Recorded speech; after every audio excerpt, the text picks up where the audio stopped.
For the chosen few, like a species selection. You will follow the sway with a Ouija oppression. Now I got you second guessing. On the Buddhist knockers without a question. Peace and prosperity, everybody. Thank y'all for tuning in to Rare Minded People. Make sure y'all hit that like and that subscribe, and make sure y'all share this content. Today we just gonna be talking about capitalism in poor neighborhoods, though. Let's talk about what capitalism is. It's an economic system, which is for private individuals that control the means of production. Kind of like when you go on your Walmart, or your Kroger's, as I should say, and you have only one person at a cash register, but you have these self-serve machines and the line wrapped all around the corner, and the employees is fighting, and the bananas and everything that you get in is halfway already going bad, with different bacterias like blocks and all this other stuff on it, and they don't care, and they go keep the store going the way that it is.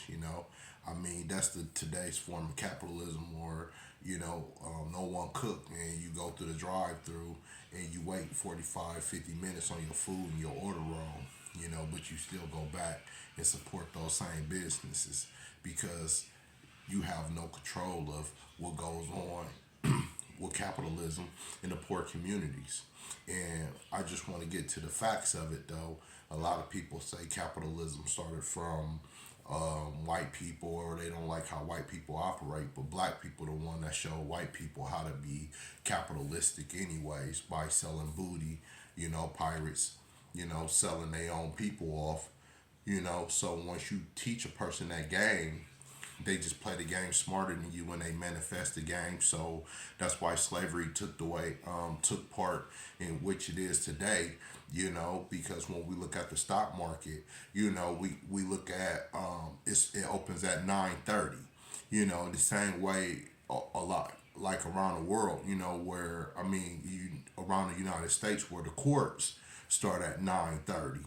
And it's the same thing because that's how people become, shadow, stock and things of that nature.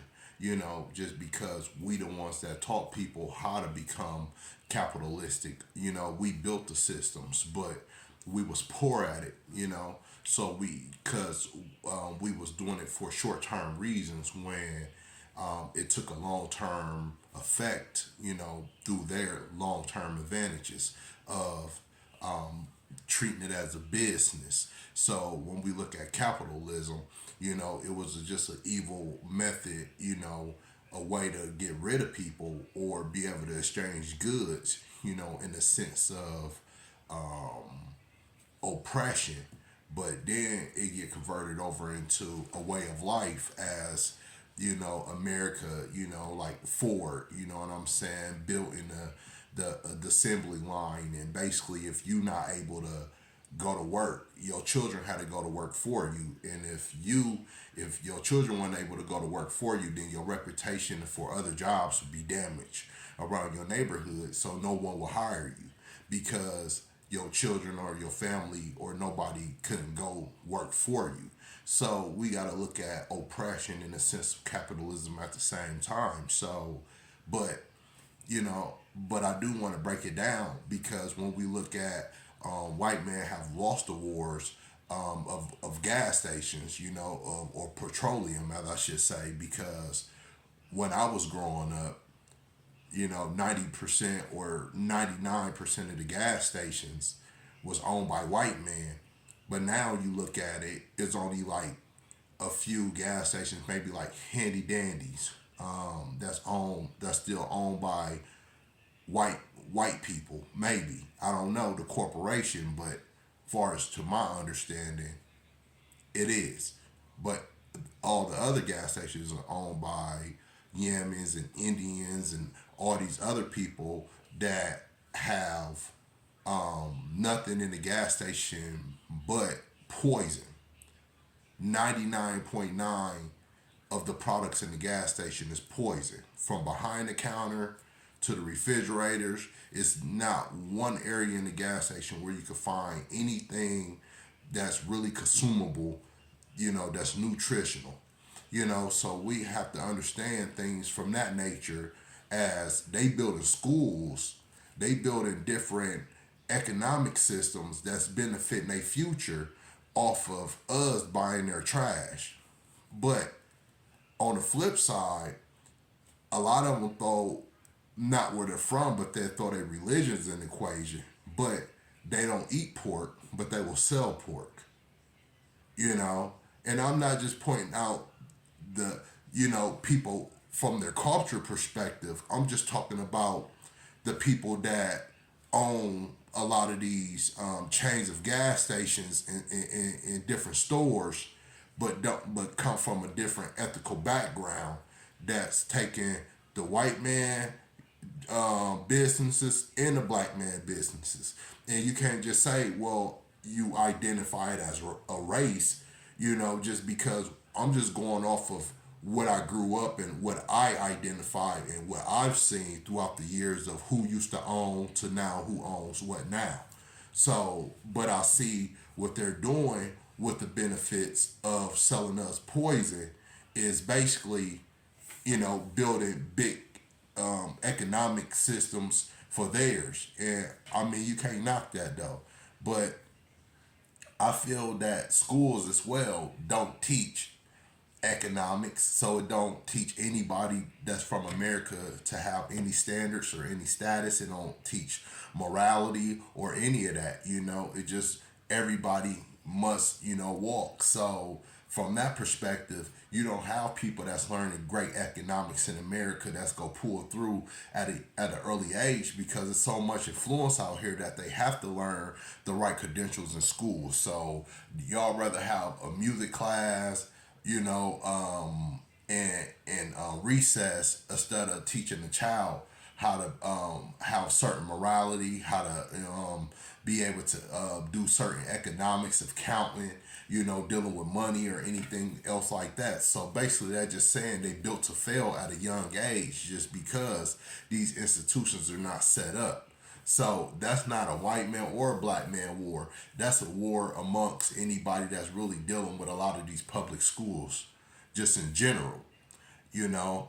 So when we talk about, a lot of people that's going through a lot of jobs and situations like that, we all have to take care of ourselves in a lot of different aspects. But what I'm saying is labor is a sense of exchange. It's like most people is getting extorted for their labor in a lot of aspects, because like I said, going back to Ford, if you can't work, then your child have to work.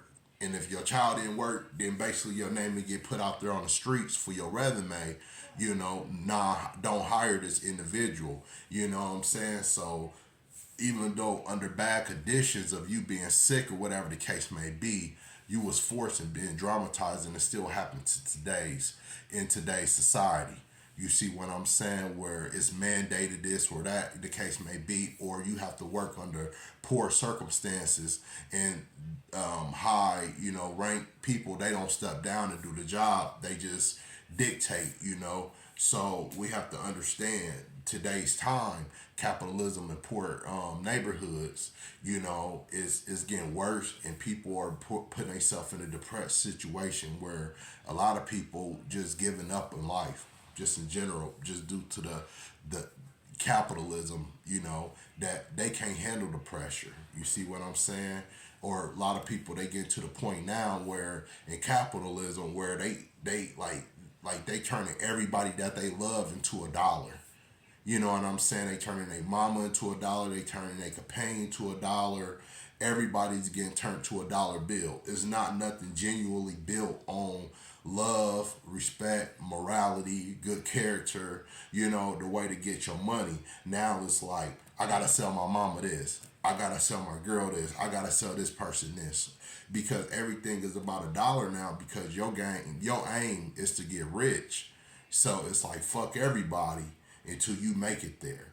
Which, capitalism in a poor neighborhood, set people to the prison in a way of we seeing all these rappers and we seeing all these entertainers and things like that. You know, they blinging, they going hard and things like that. You know, they getting money, but they not telling people how to get their money. They not telling people how to keep it. They not telling people how to invest. They just telling people how to rob, kill, steal. They don't tell people how to keep it, because when you do these things and you get that money, it goes right away. You see what I'm saying? You know, they say, you know what I'm saying, a bad dollar don't last, but an honest dollar do. You see what I'm saying? Because you value it more. So basically, in the poor neighborhoods, when you're trying to get something, it don't last because you're trying to keep up with everything that sounds good. You know, new clothes for the club. You know what I'm saying? Tricking. You know, rims for your car or whatever the case may be. But they don't tell you how to keep it. So that's the downfall of dealing with capitalism in poor communities, because a lot of people put their life on the line and take risks. Now, next thing you know, they dead and deceased, or they locked up for the rest of their lives. You got to think about how many rappers sent people to prison based on capitalism in poor communities and bad advertising. You know, so we got to be conscious of the things that we do when it comes to capitalism, and you got to understand what capitalism really is, though, because nobody ain't really structured in no group. You know what I'm saying? And they don't have no means of production, because most people don't have anything of production to sell. Individual, especially organic or raw, is just duplicated in everybody. You know what I'm saying? Wholesaling, you know, each other else work. But at the same time, it's good to be able to be productive overall. But for the most part, we got to look at the biggest of it all, that whole capitalism by the neck. You know what I'm saying? In the poor communities, though, is this false advertising and everybody trying to keep up with everybody else that got something going on. So we just got to keep our eyes open for that, y'all. You know, for real.